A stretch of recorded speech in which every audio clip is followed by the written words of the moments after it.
Good morning and thanks for joining us from the Ohio AgNet, the voice you know at the News You Trust studio, sponsored by BASF, where Zetavo soybeans are transforming the approach to soybean seed decision making with trailblazing innovation and quality without compromise. I'm Joe Everett. A couple quick notes for the calendar. Powered by Soy Biodiesel, we will be broadcasting from the OABA Golfing for Scholarship event in Sydney today. Visit oaba.net for more information. Then visit the Henry County Fair August 13th through the 20th in Napoleon, Ohio to experience the livestock shows, truck and tractor pulls, tomato festival parade and pageant, harness racing, and more. Check out henrycountyfairgrounds.com for the full schedule of events. Then join the Ohio AgNet on Monday as we get an update from Ohio Corn and Wheat about the great work being done to represent Ohio's grain farmers at the state and national levels. Now we take a look at your agricultural news headlines. The Ohio State Fair Celebrity Steer Show raises more than $285,000 for Ronald McDonald House Charities. Then Akron-Canton Airport partners with Ohio State University's College of Food, Agricultural, and Environmental Sciences, giving travelers a taste of Northeast Ohio agriculture. And we get a Farm Bill update. That's all coming up in today's news feed, which is delivered to you by Ebert's Field Seeds. Proven local seed performance to Ohio farmers. It's time to start planting Ebert's. Call us at 937-473-2521 or visit online at ebertseeds.com.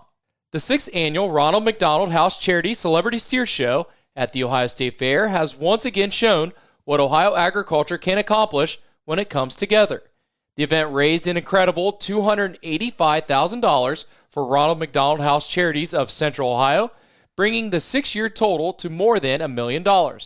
The show pairs business leaders and media personalities with Ohio 4-H members and their steers, all competing while raising money to help families with children receiving medical treatment.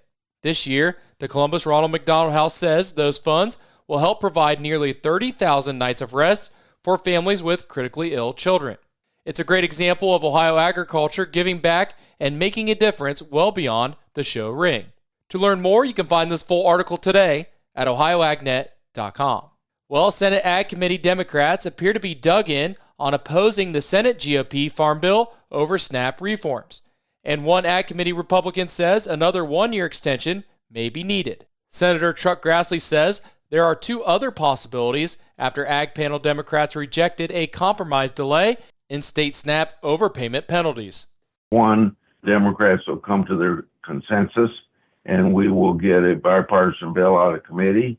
Or if they don't do that, then we expect McConnell to be back and we'll have enough votes to get the bill out of committee with his vote.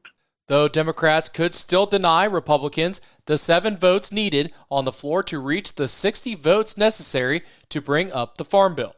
Separately, Grassley's confident the Senate will approve more farm aid as part of the military spending. When we appropriate money to replenish war material that's been shot up during the Iran war, there's $12 billion in that same bill for farmers, and I think that's going to go through without controversy. An Iran war supplemental could also include year-round E15, while a separate budget bill to skirt a likely Democratic filibuster contains no E15 but $10 billion in farm aid. That bill passed in the House contains controversial SAVE Act voter ID provisions Democrats and some Republicans oppose. Well, there's a new partnership at the Akron-Canton Airport, and it's giving travelers a taste of Northeast Ohio agriculture while creating another market for local farmers and food businesses. The airport has teamed up with Ohio State's College of Food, Agricultural, and Environmental Sciences and its Northeast Ohio Ag Innovation Center to bring locally produced foods into the airport's concessions. The partnership is especially valuable for small and mid-sized producers who may not have enough volume to supply a major grocery chain. The airport offers a market that is better fit for their scale.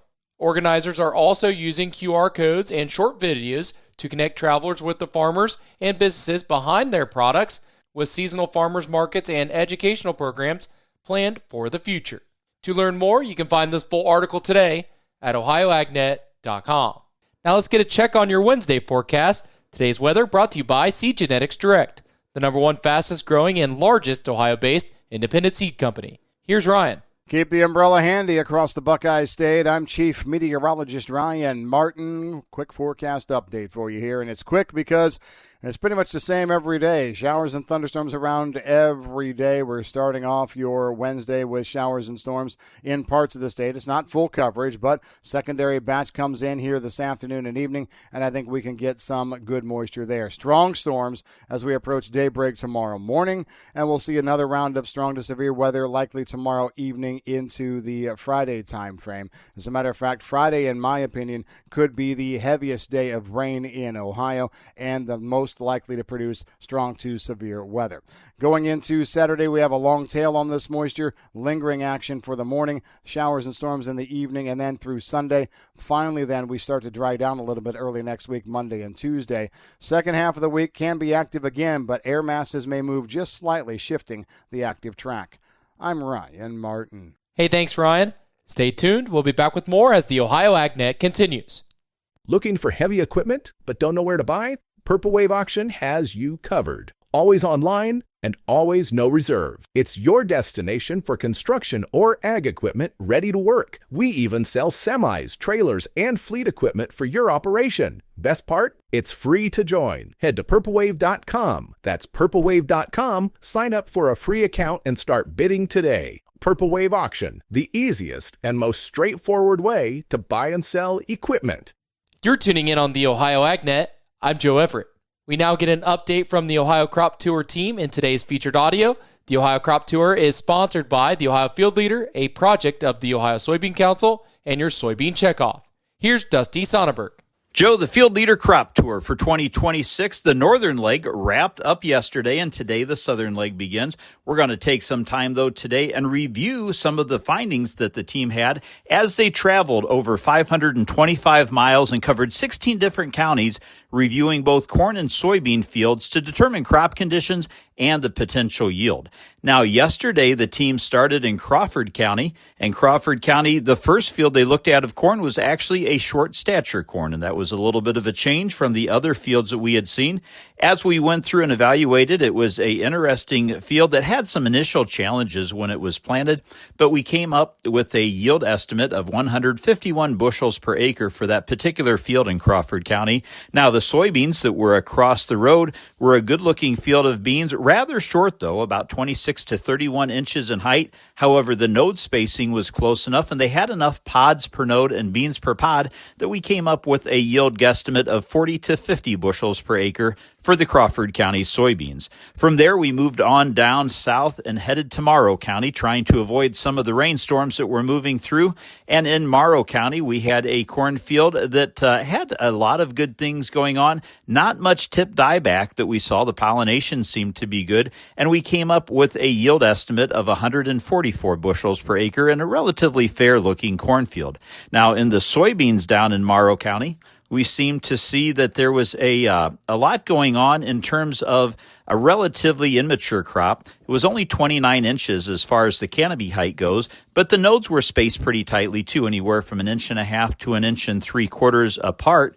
Very little disease pressure, a little bit of insect feeding from Japanese beetles. It was pushing the R5 stage in some areas, and so we gave that a yield estimate of 50 to 60 bushels per acre for soybeans in Morrow County. Now, after that, we were able to make our way to Knox County before the rains hit, and in Knox County, the corn crop looked very good, one of the best looking corn crops that we saw on yesterday's ventures. That came out as an excellent field with a yield estimate of 223 bushels to the acre, that the corn in Knox County. And looking at the Knox County soybeans, also an excellent field, one I think anybody would be proud of. Not the tallest field, about 38 inches in height, but the node spacing was right, the number of beans per pod and pods per node, that we gave that a guess of over 60 bushels per acre for a final yield. Again, that the soybeans in Knox County.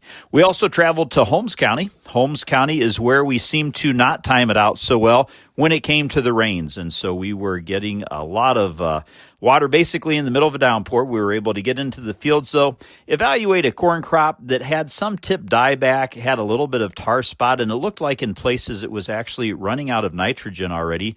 So that was a concern, and in that field, we came up with a fair rating and a yield estimate of 159 bushels to the acre.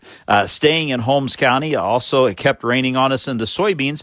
But on the other end, soybeans were excellent with a crop height of about 40 inches, about 3 inches per nodes, but 3 pods per node and 3 beans per pod gave us a yield guess of about 50 to 60 bushels per acre in a excellent looking field for the Holmes County area. Now moving over to Wayne County, there we took a look and a field that was extremely young. It really basically was pollinating. It was in the R1 growth stage, and so we did our best to count rows and ears, but we're not able to come up with a yield estimate as it's still in the pollination stage, and so it wasn't even to the stage of blistering where we could start to count kernels round or kernels long. As far as the soybeans go, that was also relatively immature, sort of in that early R3 stage, so a lot of flowers that were there. The distance between the nodes was about 2.5 inches, and canopy height was average at about 33 inches. Sort of too young, though, to be able to count pods. This was a fair-looking field that we gave a yield estimate just above 40 bushels to the acre, again, that being in Wayne County. After Wayne County, we traveled to Ashland County, and a similar situation there as the corn was still pollinating, and so not able to get a good estimate, but looked like it definitely had potential, especially with the moisture we've had. As far as the soybeans go, they were young, but pushing that R4 growth stage, so we were able to count pods, count the canopy height and the distance between the nodes, and came up with a yield guess sort of in that 40 to 45 bushel per acre range. That in Ashland County, a fair-looking soybean field. So the story of the crop tour the last 2 days dealt a lot with when the planting was and what stage of growth that corn crop is and being able to dodge rain. Now, the next 2 days, I think the story of the crop tour as it heads to south and takes off this morning from Washington Courthouse will be the severe weather that moved through the state yesterday and what impacts we think that will have on both the corn and the soybeans. We'll be getting reports from the field today and tomorrow, and a full report then coming up tomorrow evening as the crop tour and also the hometown tour have their big program at Bluegrass Farms. And you can learn more about that and get registered at soyohio.org. For the Ohio AgNet, I'm Dusty Sonnenberg reporting. Hey, thanks, Dusty. Stay tuned. We'll be back with more next here on the Ohio AgNet. The Southwest Ohio Corn Growers Agronomy Field Day will be held Tuesday, August 18th, starting at 9 a.m. at the Fayette County Airport. Hear from experts like Harley Jansen, Tad Nicholson, Jed Bauer, Dr. Chad Lee, David Marison, Robert Moore, Dr. Horacio Nicora Lopez, and Dr. Oscar Ortez on the latest in precision ag, corn production, and farm succession planning. Please enjoy free breakfast and lunch, plus a chance to win one of 2 $500 gift cards for Corn Growers members. Please see details at fayette.osu.edu. You're tuning in on the Ohio AgNet. I'm Joe Everett. It's now time for today's market analysis, which is brought to you by the Louis Dreyfus Company in Upper Sandusky. Open to receive soybeans starting September 1st. Ohio farmers plan to get your RFID tags the week of August 24th from 8 a.m. to 5 p.m. For more information, call 419-731-7100. Here's Ryan Martin. Grain markets finished mostly lower on Tuesday. What was the market talking about? Well, first and foremost, the market was largely trying to shed a little bit of risk premium ahead of the supply and demand report that comes out here later today. Now, there were also rumors yesterday of Ukraine-Russia meetings in Turkey. Now, those rumors could not be confirmed through the day, but the discussions were supposed to be on safe passage of vessels in the Black Sea. Since those rumors could not be confirmed, the market was fairly reluctant to add in any war risk or chase war risk premium yesterday. The story there in the Black Sea would be predominantly wheat, but you would see some spillover into corn. Funds were net long, probably 170,000 contracts of corn as of yesterday morning, unchanged from last week. Beans, 130,000, up a bit from last week. I'm Ryan Martin. Hey, thanks, Ryan. Now let's take a look at your overnight market trade brought to you by FS Envision and High Soy, seed made for this ground. Learn more at fsseeds.com/Ohio. September corn trading up 1.5 to $4.3825. December corn $4.61.5, up a penny. August soybeans holding steady at $11.47.5. September soybeans $11.5525, up 3 3/4. And September wheat $6.33, up 2 3/4. As we look to livestock from Tuesday's close, August live cattle $232.75, down 52 cents. October live cattle $226.32, down 57 cents. August lean hogs up 17 cents to $95.87, and September feeder cattle $345.25, up 67 cents. Thanks for joining us. This is the Ohio AgNet.